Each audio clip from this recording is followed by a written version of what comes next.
6 months after my father died, my brother was standing in a prison visiting room wearing an orange jumpsuit. His wealth management firm was gone. His clients had vanished. His wife had stopped answering his calls. He put his hand on the glass and said, "Raymond, please." I looked at him for a long moment, stood up, and walked out without saying a word. That moment began in a hospice room 3 weeks earlier, when I walked in and found him holding our father's hand, smiling, soft voice, the picture of a devoted son.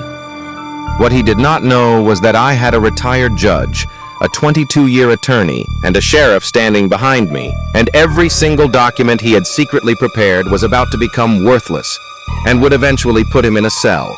This is the story of how I dismantled my brother's betrayal in real time, how I made sure his arrest made the evening news, and how his entire professional life burned down within 30 days of that hospice morning. My name is Raymond Calder. I am 58 years old. I read everything twice before I sign it. And this is not a story about forgiveness. This is a story about consequences. Stay with me, because by the time I'm done, you will understand exactly how to destroy a man who tries to steal from his dying father and why I would do it all again. My father's name was Walter Calder, 81 years old, former cattle rancher. He built an 800-acre ranch in Kerrville with his own hands over 50 years, a piece of land worth $800,000. My brother Dennis called me on a Tuesday evening in September. His voice was gentle, concerned. He said Dad had been moved into hospice. He said I should come. What he did not tell me would fill a felony indictment. Here's what that phone call really was: an invitation to witness my own disinheritance. Dennis had already been to the hospice twice. He had already hired a private attorney. He had already brought a notary. The fix was in before I even started my truck. And I had no idea, none, that I was driving toward the scene of a crime where I was the intended victim. I threw a bag in my truck and drove 6 hours through the dark, not knowing my brother already had my signature penciled in as the final piece of his fraud. The hospice was a low brick building with wind chimes and soft lights. I got there just after midnight. My father was asleep.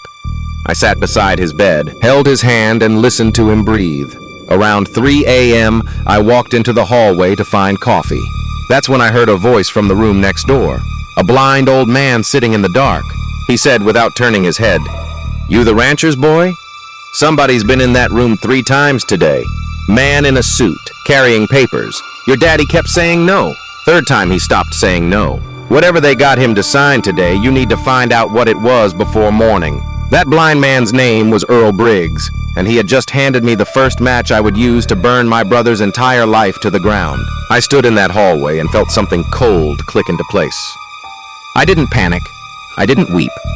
I made 2 phone calls, one to my father's attorney, Patricia Voss, one to Sheriff David Okafor, a family friend who had eaten at my father's table for decades. I told him I believed my brother was attempting to defraud a dying man. He said, "Let him walk into the room with the papers. I'll be there." And in that moment, Dennis's fate was sealed, long before he ever knew he was walking into a trap of his own making. The next morning I stopped at Earl's doorway. He repeated exactly what he'd heard through the wall. The man in the suit said, "Walter, this is the only way to protect the ranch. This is what Hollis would have wanted."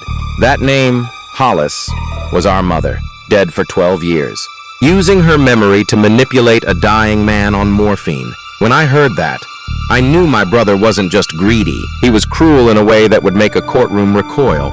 I filed that detail away. It would later come up at his sentencing, and the judge would mention it specifically as he handed down the prison term. I thanked Earl. He went back to his crossword. I went back to my father's room and waited. Every minute that passed was a minute I spent preparing, not for grief, but for war. My brother Dennis arrived at 11. Charcoal jacket, salt and pepper hair, a wealth management professional from Dallas, whose entire career was built on trust.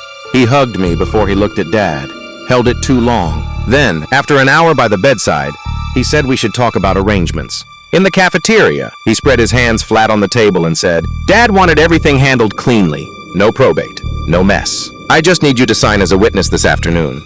I looked at him and thought about the pen on paper Earl had heard. I said, "I'd like to see the documents first, Dennis." The smile stayed. The eyes didn't. The notary arrived at 3. Brown suit, leather briefcase. He laid the papers on a tray over my father's bed. Deed transfer, ranch entirely to Dennis. Power of attorney, Dennis sole legal agent, effective immediately. Life insurance beneficiary, $380,000, freshly typed. Dennis Calder. Clipped behind it, an earlier draft with my name crossed out in our father's shaky handwriting. I held them up. Dennis, what are these other two? He started explaining. Protective measures, standard paperwork. I took out my phone and called Patricia Voss on speaker. Did my father contact you recently about changing his estate? Her voice filled the room. He called me 6 weeks ago. He said someone was pressuring him. He was frightened. He did not want to sign anything without me. When I arrived, he said it was handled. I've been trying to reach him ever since. Do not let anyone sign anything. I opened the door. Sheriff Okafor was standing there. He stepped in, looked at the papers, looked at the notary, looked at Dennis. Dennis Calder, you are under arrest for felony forgery, elder financial abuse, and attempted fraud. My brother's mouth opened. Nothing came out. He was booked that night. The charges held. But here's what happened next. The part I made sure of. Arrest records are public. I personally called a reporter I knew at the Dallas Business Journal. Within 2 weeks, the headline read, "Local financial advisor accused of defrauding dying father." His client list evaporated. Families pulled accounts overnight. The state suspended his license. In 1 month, his firm, 10 years of building, was an empty office with a disconnected phone. He went from serving wealth to wearing an orange jumpsuit. Convicted on 2 felony counts. 14 months in a state facility. His professional license permanently revoked. His wife filed for divorce before his first appeal was denied. Everything he touched turned to ash. Not by accident, but because I lit the match and made sure the world was watching. My father died 14 days after the arrest, at sunrise, my hand in his. Dennis was in a county jail cell awaiting arraignment. The ranch stayed whole. Dennis's share was consumed by legal debts and a civil judgment. What my father built remained exactly where it belonged. Before I left, I stopped at Earl's room. He was doing his crossword in pen. I told him everything. He listened and said, "You didn't need me. You just needed someone to confirm what you already felt." He nodded once and went back to his puzzle. I drove home knowing that when someone tries to steal from you in the dark, you don't argue. You don't negotiate. You call the sheriff. You put the phone on speaker, and you let the truth do its work. And if you have to, you make sure the whole world sees what they did. My father used to say, "Raymond, read everything twice. Trust carefully. And when a man tries to steal from you in the dark, turn on every light in the building." That is exactly what I did. And my brother is still living in the shadows those lights left behind.